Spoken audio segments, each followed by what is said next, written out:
Bonjour à tous, bonjour Jean-Louis. Bonjour. Nous sommes ensemble pour parler de l'après-Grand Prix de Silverstone que nous n'avons pas eu le temps d'évoquer avec notre spécialiste et bien sûr aussi du Grand Prix d'Espagne. Je tiens juste à m'excuser pour la mauvaise liaison qu'on a pu avoir ces derniers temps sur les entretiens. Je sais que vous avez beaucoup râlé. C'est de ma faute, c'est de ma faute. Voilà, Jean-Louis en prend la responsabilité, mais c'était juste parce qu'il était en vacances et a gentiment répondu à nos questions pendant ses congés. On va reparler, même si on est vendredi, on va reparler forcément de ce Grand Prix de Silverstone et de cette victoire de Max Verstappen. L'équipe a fait un beau boulot, mais Max aussi a vraiment cravaché pour garder son avance et stratégiquement, ils ont été les meilleurs.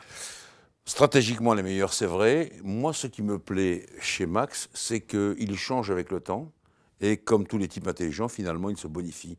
Mes copains de Canal ont remarqué qu'il était toujours constructif dans ses réflexions, ce qui n'était pas le cas avant.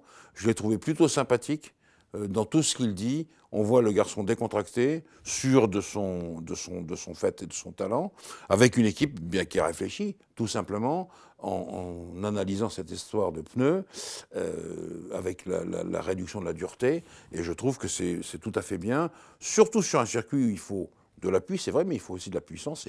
Et je pense que sur ce plan-là, Honda a fait de très très gros progrès et le résultat est payant. Vous avez évoqué la stratégie excellente de Red Bull. Je vais mettre en opposition la stratégie foireuse, excusez-moi du terme, de Mercedes, clairement. Alors là, pour moi, ça appelle deux réflexions. Tout d'abord, la stratégie qui a été mauvaise. Et quand vous vivez en dehors de la F1, vous regardez le fait que, mais pourquoi ils n'ont pas fait comme Red Bull? Puisque tout ça, ça a été dégradé, les pneus étaient plus tendres d'un cran, pourquoi tout d'un coup ils se sont obstinés à ça? Ça, c'est la première chose. La deuxième chose qui me fait beaucoup réfléchir et qui fait sans doute réfléchir Mercedes, c'est qu'à force de tout gagner, quand ils perdent, c'est eux qui font l'événement. Ça, c'est extrêmement important dans le domaine du marketing et de la réflexion sur la Formule 1. Parce que Mercedes, oui, ils gagnent, c'est normal. Ils perdent, oh là là, ça c'est terrible.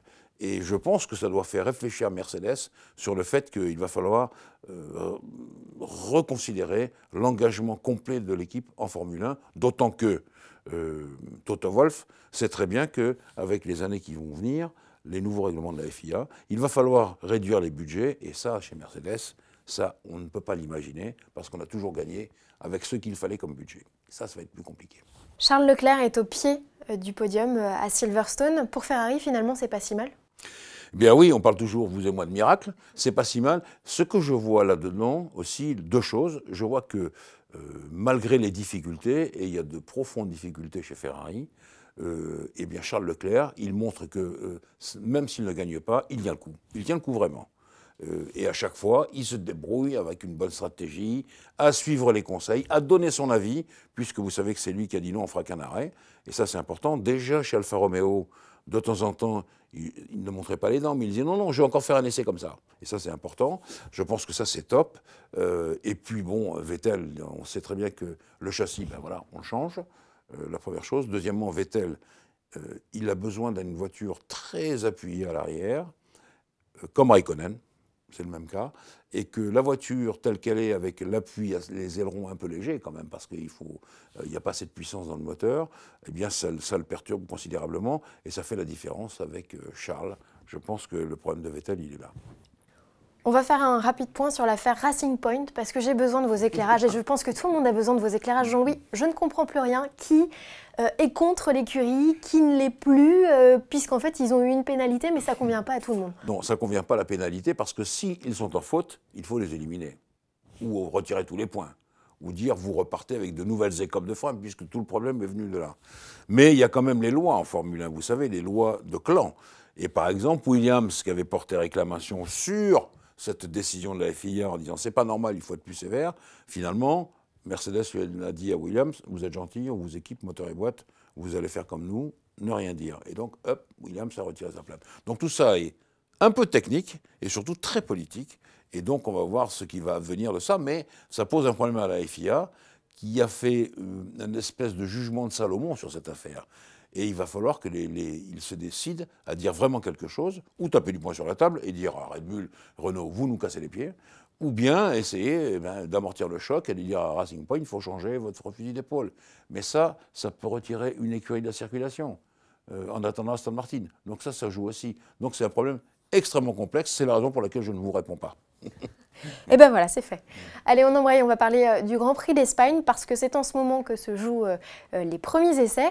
On a appris le retour de Sergio Pérez. Finalement, ça a été assez éclair pour Nico Hülkenberg, justement, chez Racing Point. Très éclair, il a fait les essais et il n'a pas pris le départ de la course la première fois. Là, il a fait une course tout à fait honorable. Hein. Il termine dans les points, 7e, si je me souviens bien.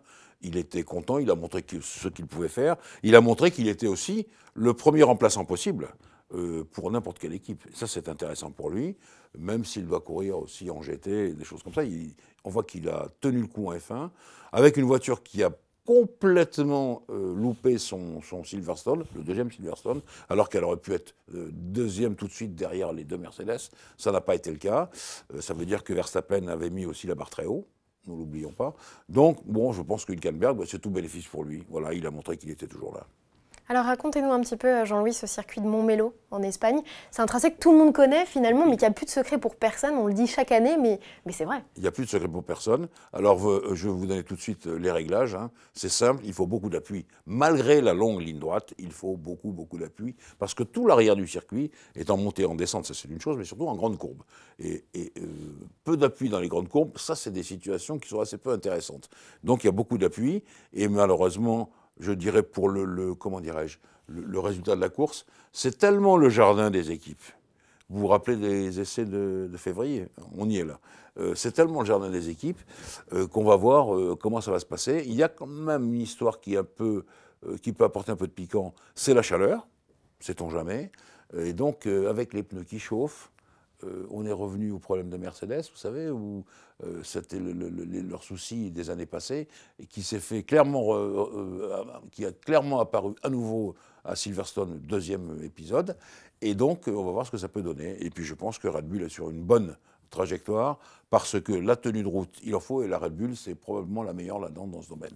Vous parliez des pneus, Jean-Louis, donc ils vont peut-être assurer le spectacle. Quel est le set qu'a prévu justement Pirelli sur ce Grand Prix? On revient un pas en arrière après Silverstone 2, c'est-à-dire C1, C2, C3, les gommes les plus dures. Et ça, c'est normal parce que on sait très bien que les grandes courbes sollicitent terriblement à la fois la chape, bien entendu, du pneu, et les flancs.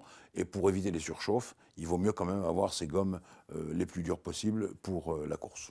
On va parler un peu de Formule I parce que ça y est, le grand marathon à Berlin s'est terminé. Donc il y a eu 6 courses en l'espace de 9 jours.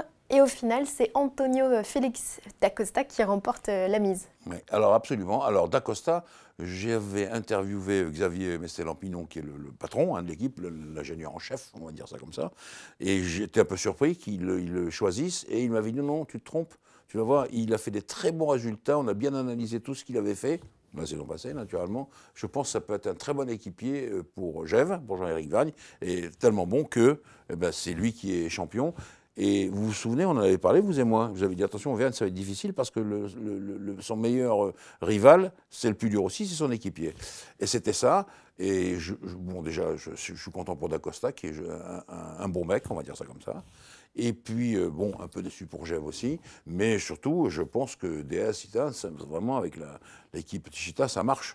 Et je trouve que c'est bien qu'ils aient encore emporté le championnat.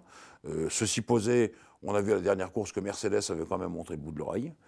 Tout à fait bien. Ils font 1 et 2 avec Van Dorn, qui est un ancien de la F1, devant Nick De Vries. Et je trouve que ça, c'est bien aussi. Et grâce à cette victoire, Van Dorn souffle la place de vice-champion du monde à Gève. À Gève, absolument. Van Dorn, il a été régulier.